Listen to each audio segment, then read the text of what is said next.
Con la grabación. Ahí ya estoy grabando. Así que partimos entonces la clase de hoy. Voy a compartirles pantalla para que entremos a Lambda. Estoy un segundo.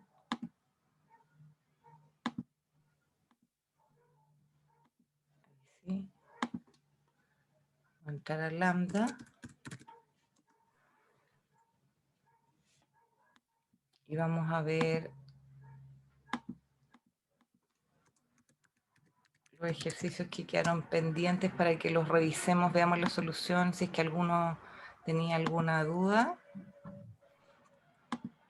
Entonces voy a continuar mi último intento y acá yo tengo ya los ejercicios resueltos para que los vamos revisando.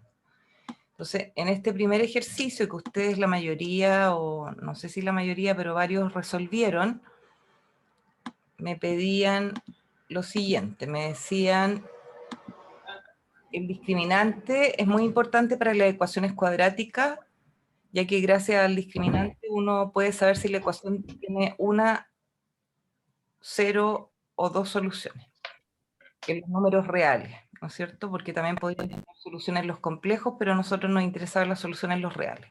Entonces, la fórmula del discriminante está dada por que el discriminante es igual al b cuadrado menos 4ac, donde b, a y c son los coeficientes de la ecuación de segundo grado. Entonces escribo un programa en C, me piden que calcule el discriminante y entregue por pantalla un mensaje indicando la cantidad de soluciones, 0, 1 o 2. La entrada son 3 números que corresponden respectivamente al valor de A, de B y de C, y la salida es un mensaje indicando la cantidad de soluciones que tendría esa ecuación. Nota importante: y se respete el formato de entrada y salida de datos especificado en los ejemplos, y recuerde que un discriminante igual a 0 tiene una única solución la ecuación, si el discriminante es mayor a 0, 2 soluciones, y si es menor a 0, ninguna. Entonces acá tenemos ya el código.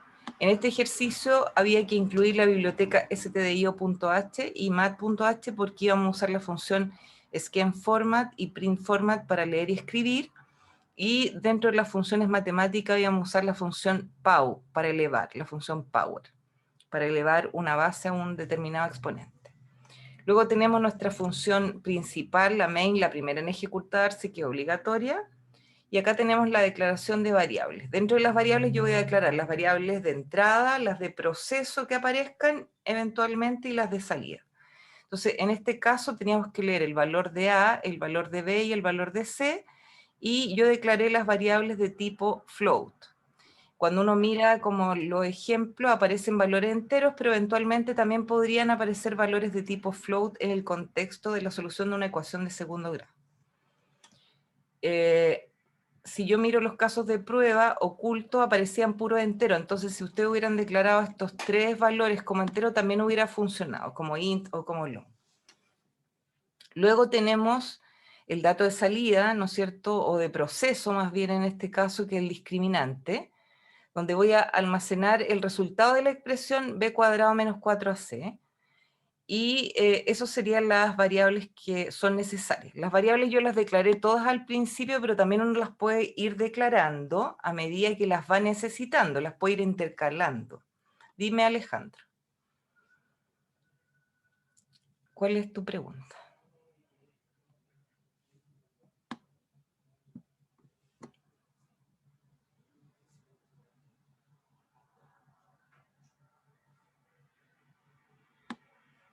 No importa, no hay preguntas como básicas. Cualquier pregunta es válida. Así que... Ya. Para saber si es float, double, int o long, lo que tú te tienes que fijar es como en el contexto del problema.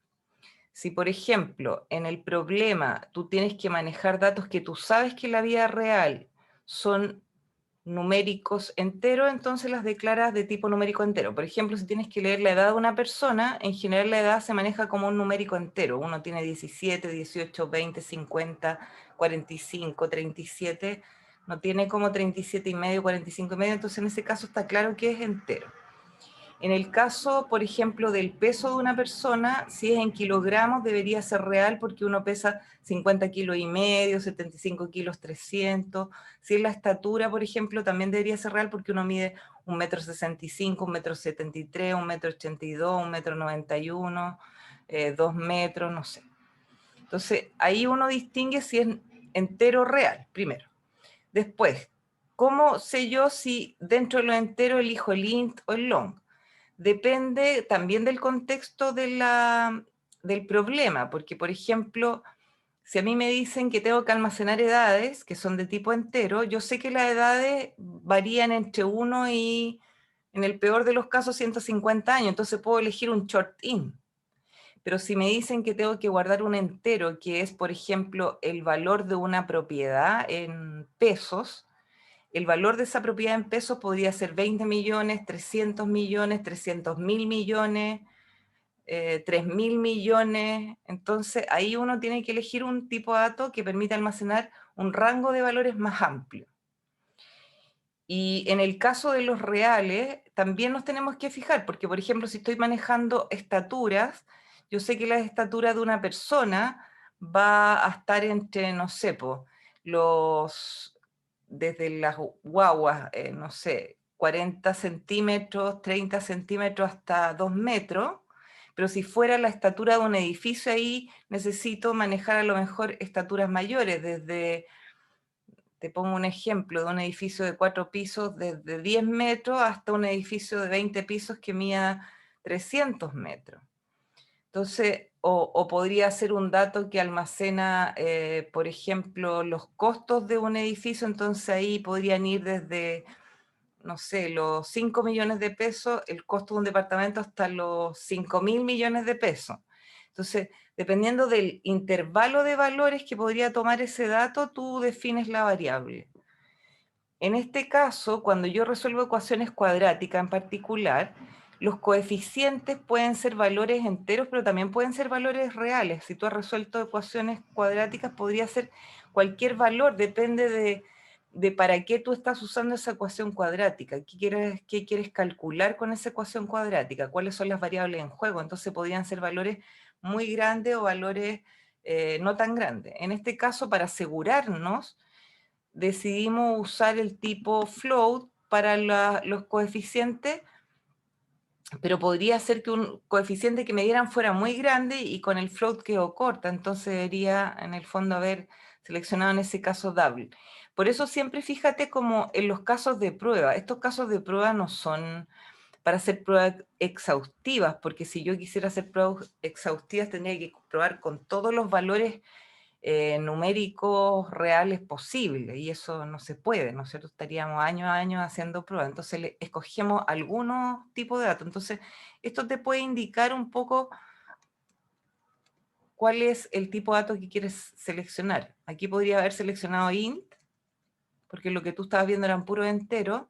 Yo seleccioné float, y los float en el fondo contienen a los enteros, entonces igual va a funcionar. Y de hecho, si hubiera elegido double, también va a funcionar porque los double contienen a los float y contienen a los enteros. Yo apostaría siempre por elegir el tipo de dato como más grande, el que los contiene a todos.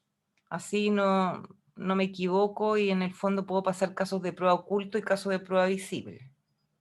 ¿Se entiende, Alejandro? Ahora, si tú elegiste, por ejemplo, yo elegí float para el valor de A, B, C, cuando calcule el discriminante, yo lo que voy a hacer es aplicar una fórmula B cuadrado que va a hacer crecer a B menos 4AC. Entonces, como ese valor puede ser más grande que float, elegí double para el discriminante. Y luego en la entrada acá yo leí los 3 valores. Esos 3 valores los leí como 3 valores de tipo float. El primero lo voy a guardar en valor A, en la dirección de memoria de esa variable, luego en la dirección de memoria del valor B y luego en la dirección de memoria del valor C. Y ahí leí estos 3 valores. Y el proceso, que se mezcla un poco acá con la salida, es el siguiente. Tengo que primero calcular el discriminante para poder ver si en el fondo la ecuación tiene una, 0 o 2 soluciones. Entonces, ¿cómo se calculaba el discriminante? Me dan la fórmula. Es el valor de b al cuadrado, entonces uso la función power. También podría haber multiplicado valor de B por valor de B y debería obtener el mismo resultado. Y a eso le resto 4 veces el valor de A y el valor de C. Aquí no era estrictamente necesario usar el PAU. De hecho, si ustedes quieren multiplicar, por ejemplo, una variable por sí misma, calcular su cuadrado, yo les recomiendo, en vez de usar el PAU, usar esta expresión. ¿Por qué? Porque al llamar a PAU, lo que hacen es hacer que cuando se ejecute el programa, se llame esa función se cargue en la memoria, se ejecute y eso consume recursos. Lo mismo pasa acá cuando yo incluyo la biblioteca matemática. Se van a incorporar a mi código ejecutable todo el código que está incluido en esta biblioteca y eso va a hacer que mi código sea más pesado. Entonces, ¿cuándo voy a usar el PAU? Cuando realmente se justifique, cuando quiera elevar al cubo, a la cuarta, a la quinta, o en el fondo quiera elevar a cualquier exponente, no un exponente fijo como en este caso, ¿ya? Entonces, acá si yo cambio eso y no uso el PAU, lo que estoy haciendo es usar menos memoria en la ejecución del programa y estoy utilizando también menos memoria porque el código del programa va a quedar más pequeño porque no voy a incluir todas las bibliotecas mat.h con todas las funciones y las variables, perdón, las constantes simbólicas que en ella están declaradas. Y esto igual debería funcionar. Ahí calculé el discriminante y después pregunto, si el discriminante es igual a 0, posee una única solución. Si no, si el discriminante es mayor que 0, tiene 2 soluciones y si no, no posee soluciones.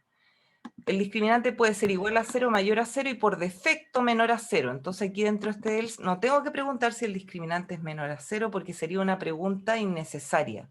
Porque si no era igual a 0, si no era mayor que 0 es porque es menor a 0. Y ahí podemos comprobar y vamos a ver que el resultado que obtenemos de la ejecución es el mismo, pero probablemente este código se ejecutó mucho más rápido. ¿Por qué? Porque está haciendo menos uso de los recursos de la máquina, que serían la memoria y el procesador. Tiene que hacer menos operaciones complejas y ocupa menos memoria. ¿Ya? Aquí dentro de este if, yo tengo una sola instrucción. Por eso no puse las llaves. Las llaves son obligatorias cuando tengo más de una. Yo aconsejé siempre ponerla. Pero si ustedes consideran que pueden manejar bien esto de las llaves, o sea, cuando hay una instrucción sacarla y cuando hayan más de una ponerla, entonces lo trabajan de esta manera. Si no, el si no tiene una instrucción que es este if else. Esto es una instrucción selectiva doble. Y dentro de este if hay una instrucción print format y dentro de este else hay una instrucción. Por eso no usé llaves. Ahora, este else se va a asociar siempre al if más cercano. Entonces, ese else está asociado a ese if y ese else a ese if. ¿Ok? ¿Alguna pregunta hasta acá?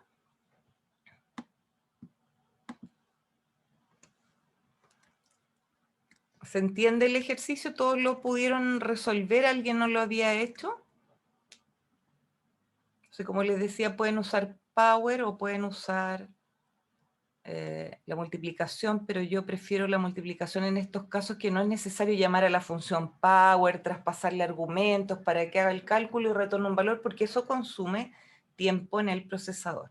Esto es mucho más directo.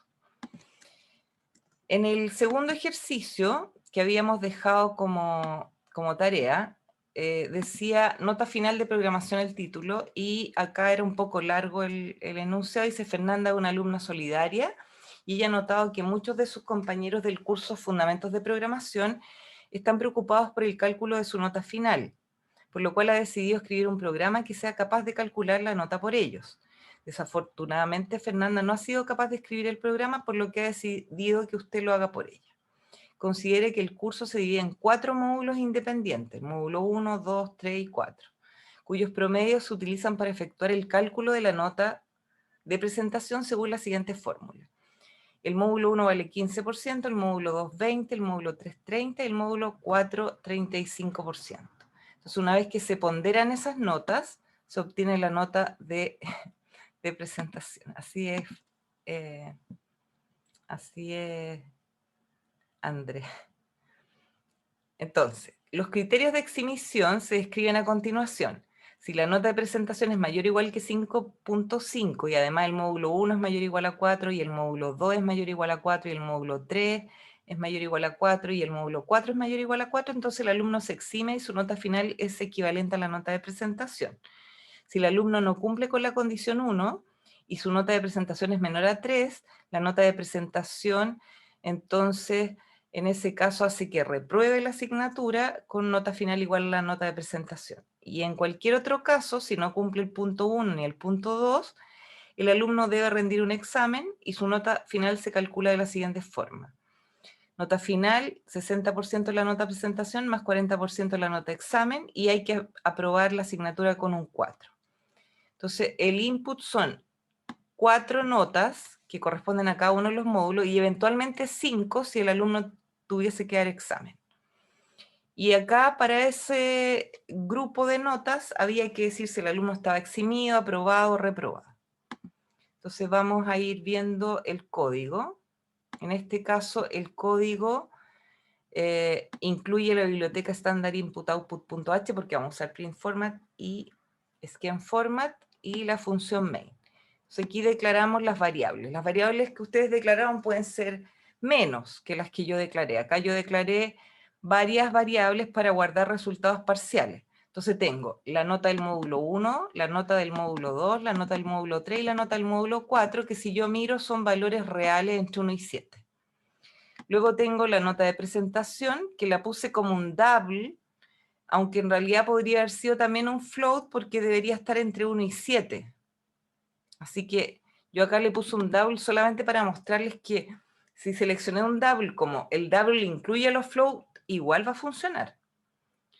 Siempre que me equivoque poniendo en el fondo un tipo de dato que sea como más grande, con más bytes, estoy segura de que va a funcionar. Si cojo uno más chico, ahí voy a tener problemas.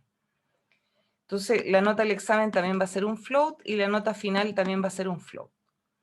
Lo que hago primero es obtener los datos de entrada. Entonces voy a leer la nota del módulo 1, la del módulo 2, la del módulo 3 y la del módulo 4, todas como float. Y las voy a almacenar en las direcciones de memoria de cada una de esas variables. Y luego viene el proceso que se mezcla acá un poco con la salida.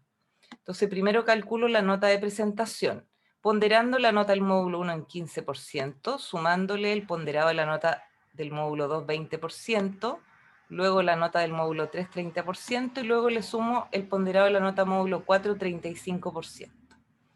El computador va a hacer este cálculo, acuérdense que primero hace las multiplicaciones y luego suma los resultados parciales de las multiplicaciones. Y ese resultado final lo guarda en nota de presentación. Y acá empiezo a hacer las preguntas. En el fondo lo que hago es escribir las instrucciones para que el computador haga las preguntas que son necesarias para poder mandar los mensajes correspondientes. Entonces, la primera pregunta es para ver si el alumno se exime, ¿no es cierto?, por arriba, en el fondo aprueba el ramo. Entonces, si la nota de presentación es mayor o igual a 5,5 y, este es un y, la nota del módulo 1 es mayor o igual a 4 y también la nota del módulo 2 es mayor o igual a 4 y la nota del módulo 3 es mayor o igual a 4 y la nota del módulo 4 es mayor o igual a 4, entonces imprimo eximido con la misma nota de presentación porque es la nota final. Si no se eximió, voy a ver si se eximió por abajo, es decir, no tiene derecho a examen, pero reprueba. Si la nota de presentación es menor que 3, entonces voy a imprimir reprobado y la nota de presentación, que es la nota con la que va a reprobar finalmente la asignatura. Si no se cumple ninguno de los casos previos, quiere decir que el alumno tiene que dar examen. Entonces voy a leer la nota del examen, voy a calcular su nota final ponderando en un 60% la nota de presentación y la nota del examen en un 40%, y luego puedo preguntar si esa nota final es mayor o igual a 4, en cuyo caso el alumno aprueba con esa nota final, y si es menor a 4, reprueba con esa nota final. Entonces aquí tenemos if, else anidados, ¿no es cierto? Y acá tenemos finalmente una instrucción if, else que no tiene anidamiento, que era para verificar después del examen si el alumno aprobaba o reprobaba. Y ahí termina la ejecución del programa siempre y cuando todas las instrucciones previas se hayan podido ejecutar sin problema. Entonces, si yo compruebo, voy a pasar los casos de prueba.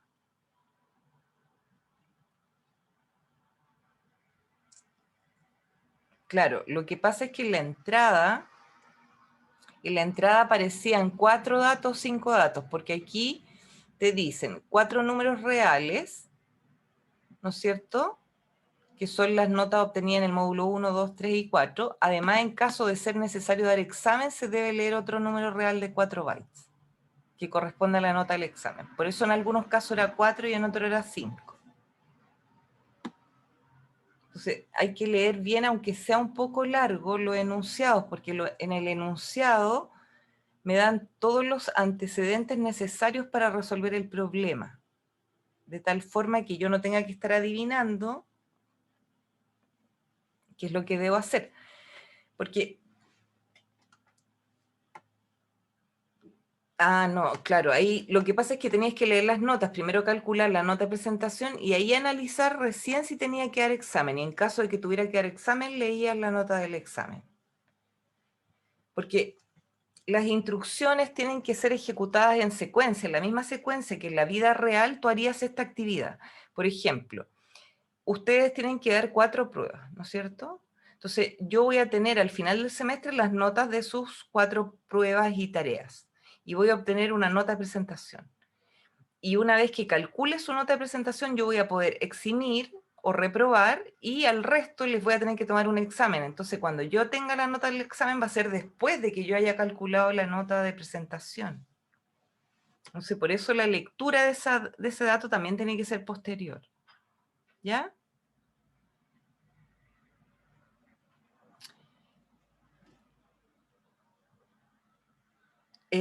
Álvaro me pregunta, profe, ¿pasa algo si en vez de usar else uso puros if secuenciales? Por ejemplo, tú acá dices, ¿qué pasaría si yo acá hubiera puesto puros if y no pongo los else?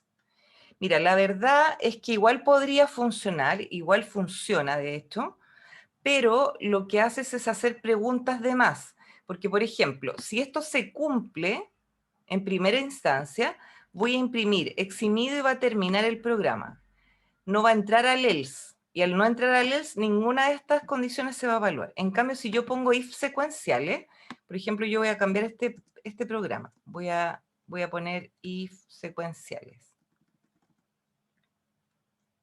Aquí voy a poner otro if. Aquí vamos a poner como si la nota de presentación es mayor o igual a 3.0 y la nota de presentación es menor que 5.5, por ejemplo. ¿Ya? Supongamos que yo tengo eso. ¿Qué pasa acá si yo hubiese usado esta forma? Si la nota de presentación es mayor o igual a 5.5 y todas esas otras notas son, ¿no es cierto?, azules, entonces el alumno estaría eximido y al evaluar esto sería falso porque la nota de presentación es mayor o igual a 5.5 y esto también. Y probablemente obtenga ese caso de prueba correcto. Ahora, si la nota de presentación no cumple con esto y es menor que 3, voy a imprimir esto. Y no voy a entrar acá porque en el fondo no es mayor o igual a 3 ni es menor que 5.5. Y voy a imprimir eso y va a estar ok. ¿Te fijas? Pero ¿qué pasa, por ejemplo, si alguien tenía una nota de presentación 6, pero tenía algún rojo en los módulos? Entonces, esto va a ser falso, esto también.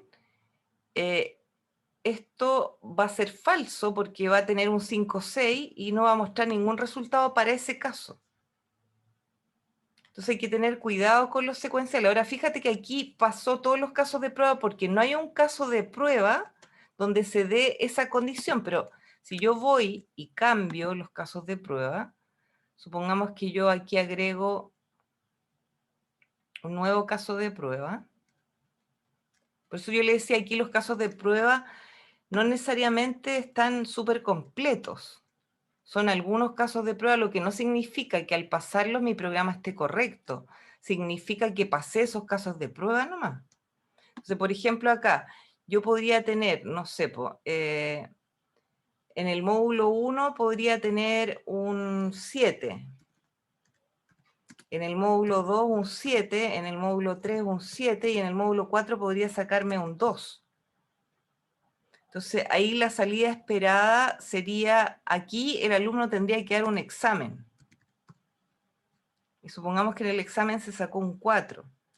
Entonces, te fijas que si yo tuviera esto, yo voy a volver arriba para acordarme de las ponderaciones, 15, 20, 30, 35. Entonces, aquí la persona tendría un 7, voy a abrir aquí,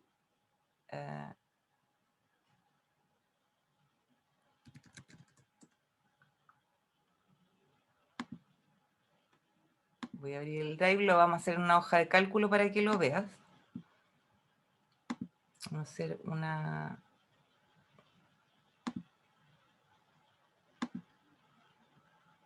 nueva carpeta.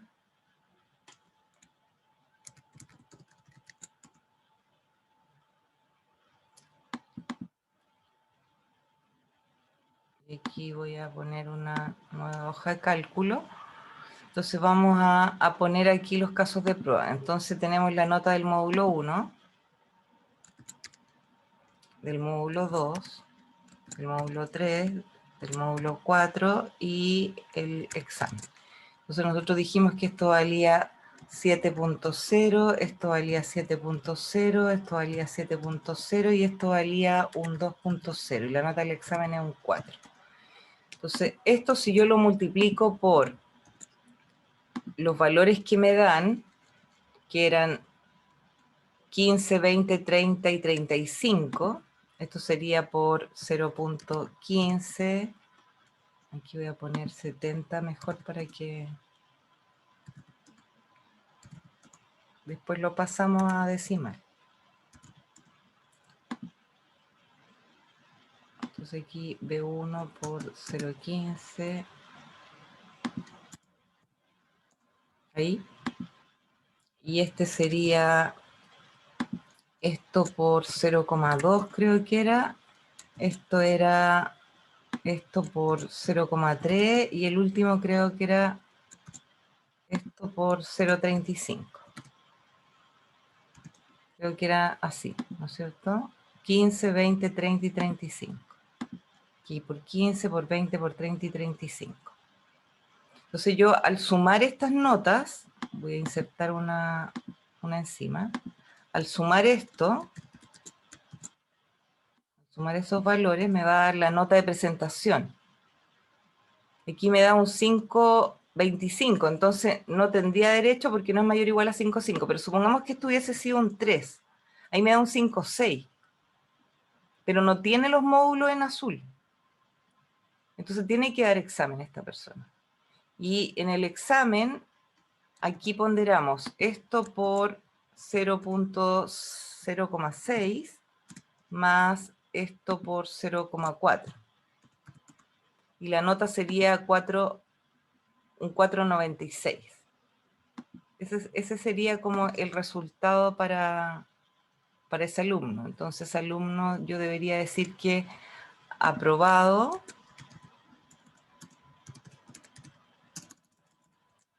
Ir acá aprobado con 4.96.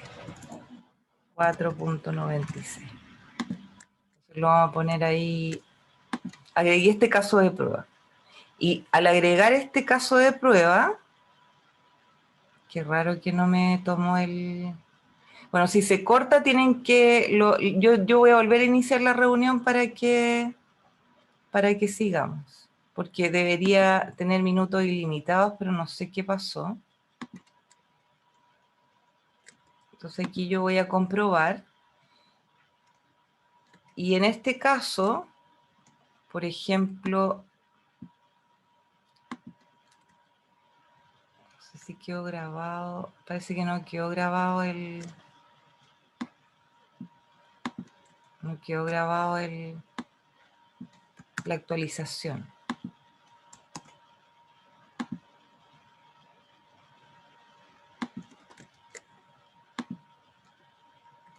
No me aparece el caso de prueba nuevo.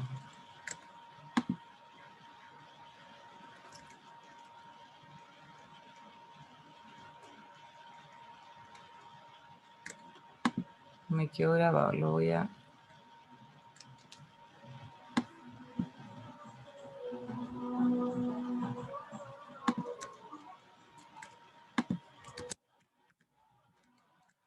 Voy a tener que terminar este intento y enviar todo y terminar. Y después comenzar un nuevo intento. Y ahí sí debería aparecerme el caso de prueba que recién edité.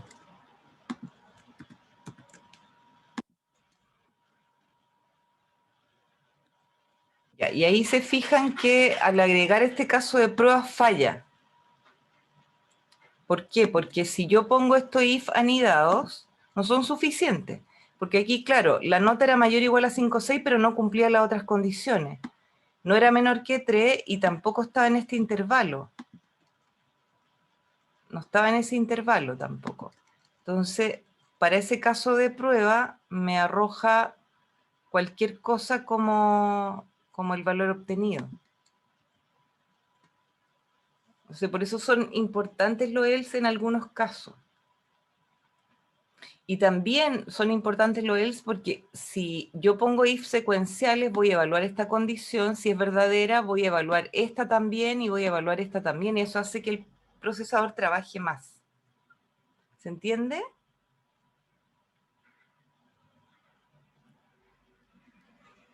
Sí, puedes hacer un scanf y después un if viendo si ese dato tiene un valor o no. Pero, por ejemplo, ¿para qué caso, Héctor? ¿Para qué caso en particular? Por ejemplo, ¿para cuál de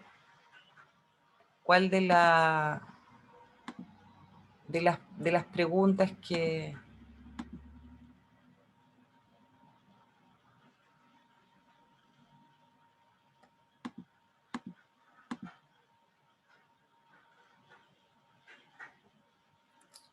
Es que, claro, cuando uno en el fondo realiza este programa, calcula la nota de presentación, lo que hace es un if cuando el cálculo de la nota de presentación usando esas primeras 4 notas me da un valor que hace que el estudiante dé examen. Ahí hago un if y dentro de ese if pongo el scanf que lea esta nota.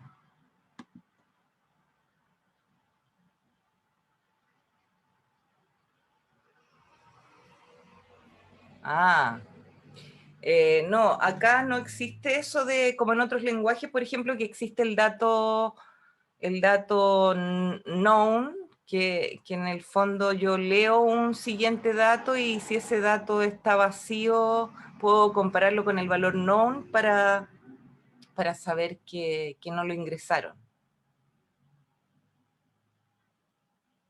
En este lenguaje, por ejemplo, cuando tú tienes un scanf que lee más datos de los que aparecen, el último dato va a quedar con basura. Mira, por ejemplo, supongamos que acá yo leo ese dato, porcentaje F, y acá voy a leer como la nota del examen. ¿Ya? Y luego voy a imprimir la nota del examen que leyó, para que veas qué es lo que lee. Ahí la voy a imprimir. Obviamente no vamos a pasar los casos de prueba, solamente para responder tu pregunta. Entonces aquí me dice, aquí me faltó el punto y coma, y ahora sí.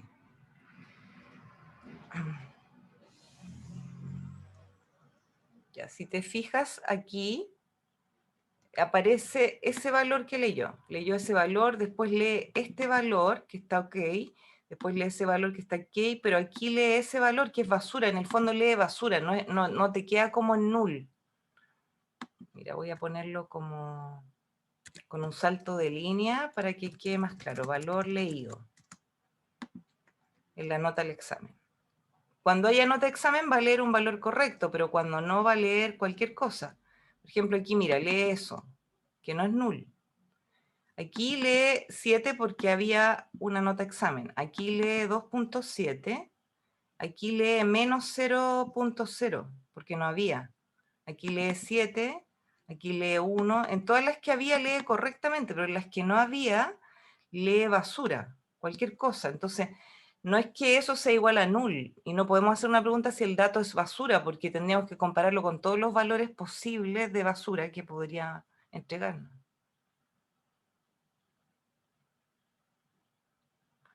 ¿Vale? En otros lenguajes sí, tú podrías leer como esa nota y ver si tiene como un valor. Ahora, incluso aunque yo esto lo inicializara, por ejemplo, con un valor previo, y después lo leyera, ahí vamos a ver como con qué valor lo deja, pero siempre es posible que lea basura. Fíjate que ahí me lo dejó con 0 el valor leído, y aquí con 0, y aquí, ¿en qué otro lado no hay? Y aquí me lo dejó en 0. Ahí en el fondo no se afectó. Entonces, ahí si yo lo inicializo en 0, como después esta variable no existe, la ignora, va a quedar con el valor 0, ¿no es cierto?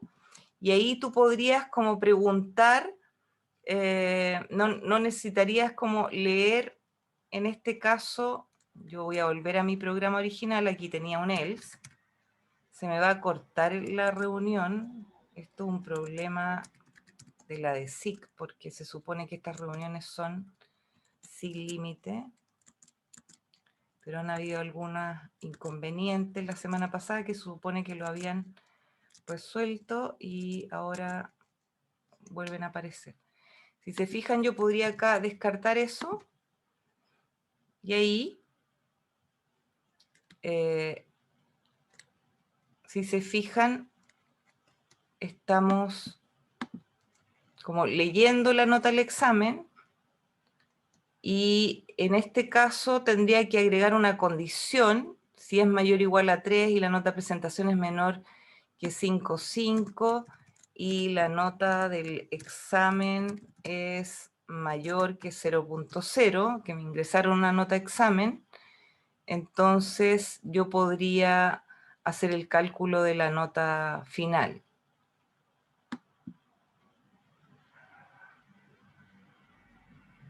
Y después tenemos que verificar qué pasaba con este caso en particular, donde el promedio, ¿no es cierto?, era mayor o igual a 5,5, no era menor que 3, y acá si la nota de presentación era mayor o igual a 3 y menor o igual a 5,5, yo lo voy a eliminar, porque eso haría que no entrara en ese caso, no es necesario, porque si no era esto, y no era esto, quiere decir que tenía que dar examen. Y se supone que leímos una nota para el examen, que debería ser mayor o igual a 0, porque si fuera 0 no deberíamos calcularlo. Entonces, en este caso, me sigue dando como un valor negativo, por eso hay que tener como cuidado con lo que uno escribe. Y aquí yo lo tenía originalmente como esto, ¿no es cierto? Si eso se cumple, esa es tu nota de presentación, está eximido. Si eso no se cumple, evalúo esto. Y en todo otro caso, realizo esto, que era el original. Voy a borrarle aquí esta lectura que hice de la nota del examen, estos cambios que nosotros hicimos, porque lo que les quiero mostrar es que